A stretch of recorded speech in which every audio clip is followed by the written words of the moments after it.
If you do any prospecting with LinkedIn, you have got to go get set up with Surf. That's SURFE. It's a tool you can use to add new contacts to your CRM system directly from LinkedIn in seconds. I'm using it every single day. I add contacts, follow my deals, keep track of notes, and it ends up saving me a bunch of time on prospecting and outreach, which means I can spend more time moving my deals along. The data is always 100% accurate since I don't have to copy and paste all the fields over from each and every contact that I want to put in my CRM. Instead, Surf does that all automatically with just one click in about 60 seconds. The team over at Surf has put together a very special offer for fans of sales players. There's a link down in the show notes, and you can use the promo code JWSurf5. Don't forget the E at the end of Surf. That's JWSurf5 for 5% off your first year. Don't spend another minute doing things manually. Go get set up with Surf.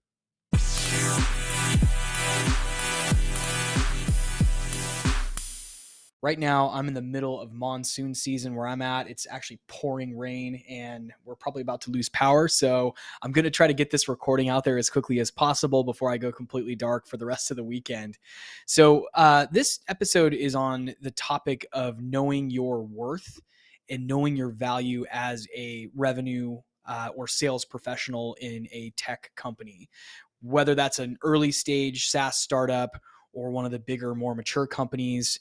You've got a lot of value. And I think a lot of people don't really know how to quantify their value in a company, or they might think that they're a burden or overhead or a cost. And this is a really hot topic right now because we're seeing a lot of layoffs in the tech space. And some of those layoffs are sales professionals or revenue professionals or account managers or whatever, whatever professionals driving growth for the company. And that's not something pleasant to see in tech because for the last, 10 years plus, we've seen up into the right growth, rapid hiring, and only occasionally have we seen this sort of contracting in the tech marketplace. So it's a hot topic right now. And there was a couple of things sort of spurred this idea for me to do an episode about it. One was just talking to a couple of my peers and then also talking to a couple of the folks that listen to the show. And some of them feeling like they can't ask for a certain salary or they can't ask for a certain equity package or they can't ask for, specific comp structure or something like that because they're not valued enough. And this, let this just be a reminder to you that if you're in sales and tech, you are incredibly valuable. And I always think of myself as kind of a math equation. And this, I've told this, maybe I've shared this on the podcast before. I've definitely told it to a lot of my colleagues, but I was working for a founder once who basically said, you, Jesse, are a math equation. If you do what we think you're going to do, basically we can expect a, X return on our investment in you. And that takes a lot of different shapes depending on how far along the company is. Early stage startups just want to sort of break even or make good on how much they spend on you as a hire. But more mature startups that are past that, initial growth stage, they're expecting to make 3 to maybe 7x what they pay for you, your full overhead or fully burdened cost. And one way to think about your fully burdened cost is it's not just your base salary and your commissions, but it's your healthcare and your computer costs and all the different things that go into hiring somebody. So let's just say like the average kind of middle career AE maybe it is like a $200,000 or $250,000 fully burdened. That's like their cost. Enterprise, it goes up from there. And of course, if you're more in the small business side of things, it might be lower than that. But let's just say as an average, like $200,000 is your fully burdened cost as a rep. Most founders in an early company are first going to figure out how to just pay you off. In other words, break even on what they spend on you as an employee, fully burdened. But then as you get to the later stages of growth in a startup, founders are trying to figure out, okay, if Jesse's fully burdened cost is $200,000, how do I get $600,000 or $1 million out of Jesse? That way, if I pay him $200,000, I made $1 million. That's one way to think about it. The other thing to think about is in a tech company, there's an innovation component in how tech companies are valued. So it's not just about the revenue growth. One of the really powerful things about a SaaS company is that it's subscription. So, usually if I come in as an account executive and I'm selling deals, or even as an SDR or account manager, I'm selling these recurring deals. So my deals are annual, or maybe they're multi-year, or maybe they're monthly. Either way, there's like a recurring payment subscription that you're setting up. And that has, sort of a compounding effect on the value of a company. But also there's an innovation piece to how tech companies get valued. And that is, okay, so X startup is growing their subscription base, right? They're adding, new customers every single month or every quarter. And those are new subscribers that are going to be long-term. Maybe that's a year, maybe it's 3 years, maybe it's 10 years, who knows? But they're, long-term subscribers, but we're also innovating on the product. So we're adding new features, new functionality, and that's making the tech more valuable because there's, new functionality, new features, it's innovative. And so when investors go out and value a SaaS company, they're looking at those components like innovation, as well as the growth of the logos, the growth of the, recurring revenue and some of those things. So you as the sales rep, and why I'm getting into all the weeds here, because you don't necessarily need to know this stuff, but I think if you are going to work in tech sales, I personally, think it's a good idea to understand how a tech business works as much as you possibly can. And so that, sometimes comes in the form of understanding how founders are thinking about the growth of the tech company, or how CEOs or VPs of sales are thinking about that growth. And so if you think about the innovation side plus the subscription side, those are two levers that the organization, the company's pulling on to grow the value of the tech startup or the tech company, right? So a few resources that you can check out that I think will help back all of this up. One is an article that I read many years ago now. It was written in 2017 by Corey Bray. I think I've talked about Corey on the show before. He owns Coach CRM and Closed Loop. He's been an author a handful of times. Actually, check out his book on sales development and sales ops. Really, really good stuff that he's put out. And he wrote an article in 2017 that I remember someone sent this to me back then, and it just completely changed the way that I look at what I'm doing. And it's called, there was a 2-part series, and I think it's called How Much Equity Should Sales Reps Get? And the article actually goes into how early sales reps in a tech startup sometimes get hosed a little bit because you're not really given a lot of equity, and you're given a pretty modest salary in the big scheme of things, when as you get, like, if you take a tech company from 0 customers to 10, you've taken it by, you've grown the valuation of that company exponentially, because those 10 logos represent, again, the subscription side of things, the growth of that recurring business model, but also that innovation, that curve. And so you're essentially putting millions of dollars into the pocket of the founders or the founder, in the form of value in that business. And so if you can change your mindset and think about it that way, as a sales rep, you're coming in, you're doing the hardest job in the business, which is coming in and trying to get the first round of customers, selling the vision of a company. And again, this works at early stage SaaS startups as well as late stage ones. Even in the late stages, every incremental logo and, new subscriber that you're adding on to a SaaS platform is helping to sharpen that curve going up, right? So if you can, I'll post a link to this article. Definitely read it. One, because it's going to help you understand how equity works in an early SaaS company. I think it's really important to understand that. It's going to give you some context for how valuations work in an early SaaS startup.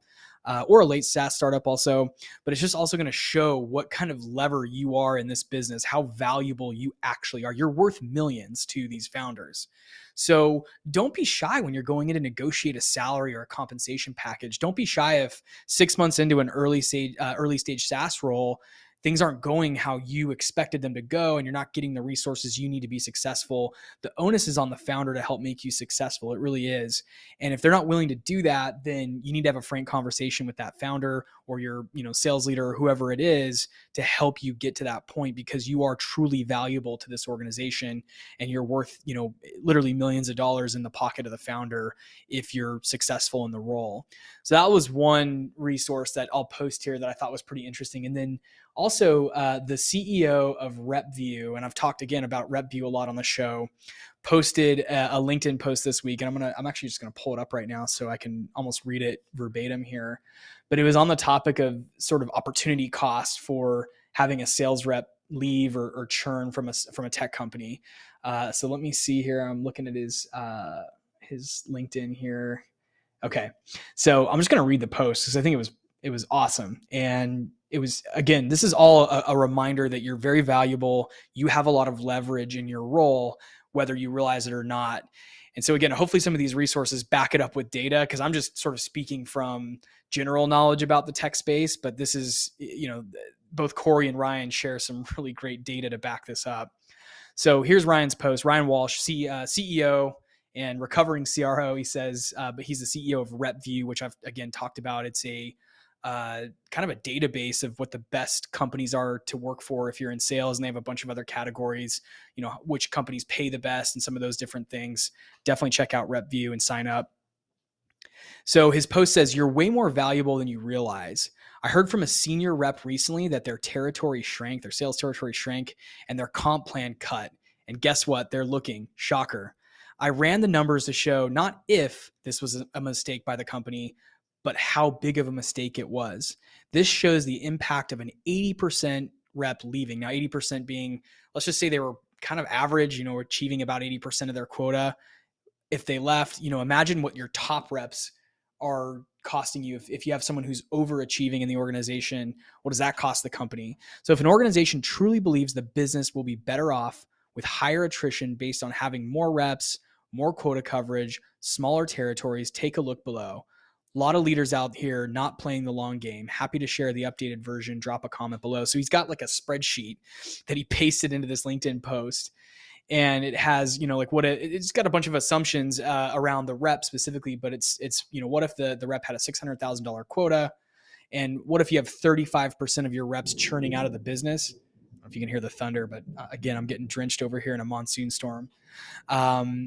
Let's say that the rep stays for just under 3 years, and their average attainment year 1 was 40%, average attainment year 2 was 80%. And then that's kind of a $1.3 million contribution.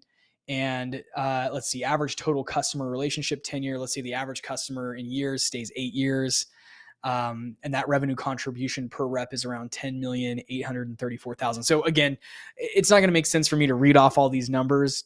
I'm going to post the link to this post, but he basically breaks it all out. Like, what is this going to cost the company? What does it impact a company if you have a really good rep who's performing leave? And so again, all of this, I'm sharing all of this so that you, whatever situation you're in, whether you're trying to go ask for a pay raise or a promotion, or whether you're getting hired in as a new rep at a company, you have, this mindset of, I'm coming in as an incredibly valuable resource to this business. I should be paid fairly and accordingly. People shouldn't play games with my commission. I should have some skin in the game in the form of equity.